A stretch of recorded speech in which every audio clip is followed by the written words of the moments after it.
प्रिय छात्रों, स्वस्थ रहो।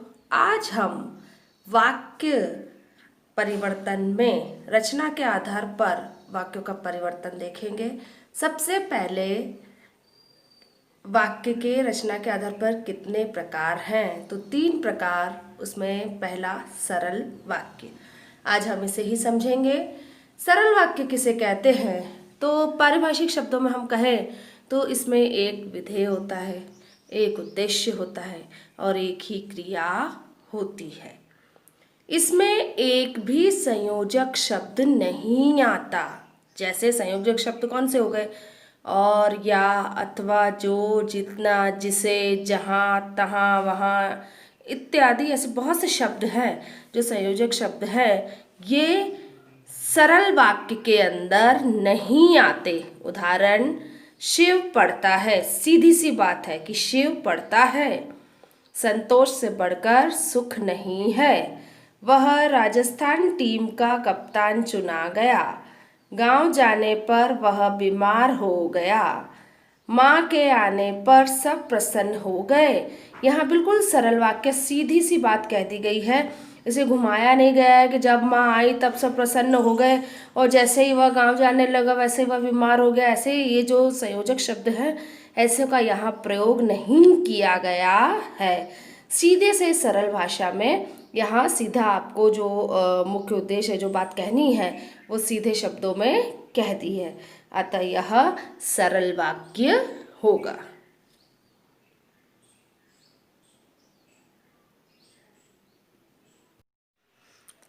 इसका दूसरा प्रकार है, रचना की दृष्टि से वाक्य का दूसरा प्रकार है संयुक्त वाक्य। अब संयुक्त वाक्य किसे कहते हैं, तो 2 या 2 से अधिक स्वतंत्र वाक्य संयुक्त वाक्य में आते हैं और यौगिक या संयोजक शब्द आते हैं। यौगिक या संयोजक शब्द कौन से, तो बोल रहे हैं और, अथवा, या, एवं, तथा, लेकिन, पर, किंतु, अतः, नहीं तो, इसलिए, फिर भी आदि। ऐसे ये जो शब्द हैं ये आपके संयोजक शब्द हैं। इनका प्रयोग संयुक्त वाक्य में किया जाता है।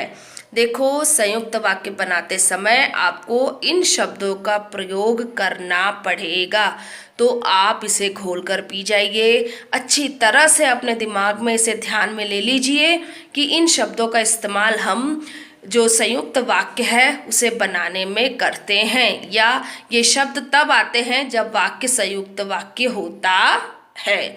उदाहरण देखते हैं, मैंने उसे पकड़ा और जेल में बंद कर दिया। तो पहला एक स्वतंत्र अर्थपूर्ण वाक्य हुआ, मैंने उसे पकड़ा। दूसरा है जेल में बंद कर दिया, तो यहाँ जेल में बंद कर दिया दूसरा स्वतंत्र वाक्य हो गया। इन दोनों को जोड़ने का काम और ने किया, तो यहाँ और जो है ये संयोजक शब्द है। आपको मैंने उदाहरण के यहाँ पर जो दे रखे हैं इसमें ये शब्द दिए हुए हैं, तो आप तुरंत अंदाज़ा लगा सकते हैं, आपको तुरंत ध्यान आ जाएगा कि ये संयुक्त वाक्य है। और जब आपको वाक्य परिवर्तन कर रहा रहेगा तब भी ध्यान रखना है कि और, या, अथवा, एवं ये जो शब्द हैं इनका उपयोग करके मैं वाक्य परिवर्तन कर सकती हूँ। दूसरा उदाहरण है, रीना पास हुई है या फेल।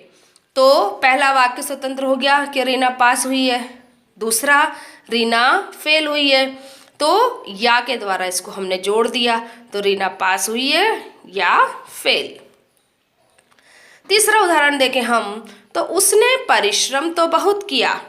एक वाक्य कि भाई मेहनत तो बहुत, परिश्रम तो बहुत किया, किंतु सफलता नहीं मिली। सफलता नहीं मिली ये दूसरा वाक्य अपने आप में पूर्ण। तो बोल रहे हैं इन 2 वाक्यों को जोड़ने का काम किंतु ने किया, और किंतु जो है वो संयोजक शब्द है।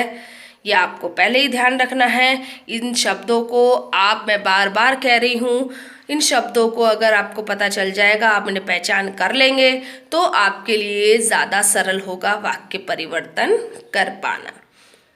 यहाँ और या किंतु इन शब्दों का उपयोग कर कर संयुक्त वाक्य बनाए जाते हैं। इसका आपको ध्यान रखना है। वाक्य रचना की दृष्टि से तीसरा प्रकार है मिश्र वाक्य। इसे हम मिश्रित वाक्य या जटिल वाक्य भी कहते हैं।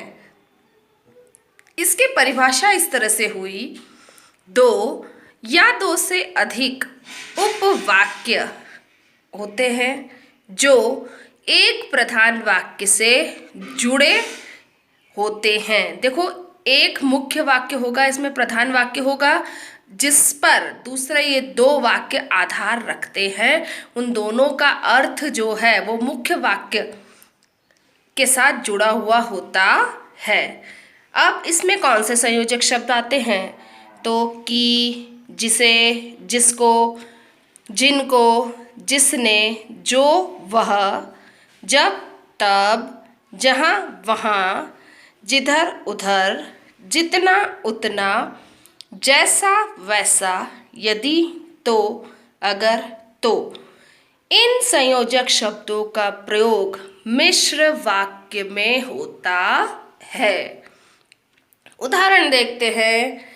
यदि सही दिशा में परिश्रम करोगे तो अवश्य सफल हो जाओगे। तो यदि और तो से ये अवश्य सफल हो जाओगे किससे जुड़ा? परिश्रम सही दिशा में करोगे तो यहाँ पर यदि और तो के द्वारा ये वाक्य को जोड़ा गया।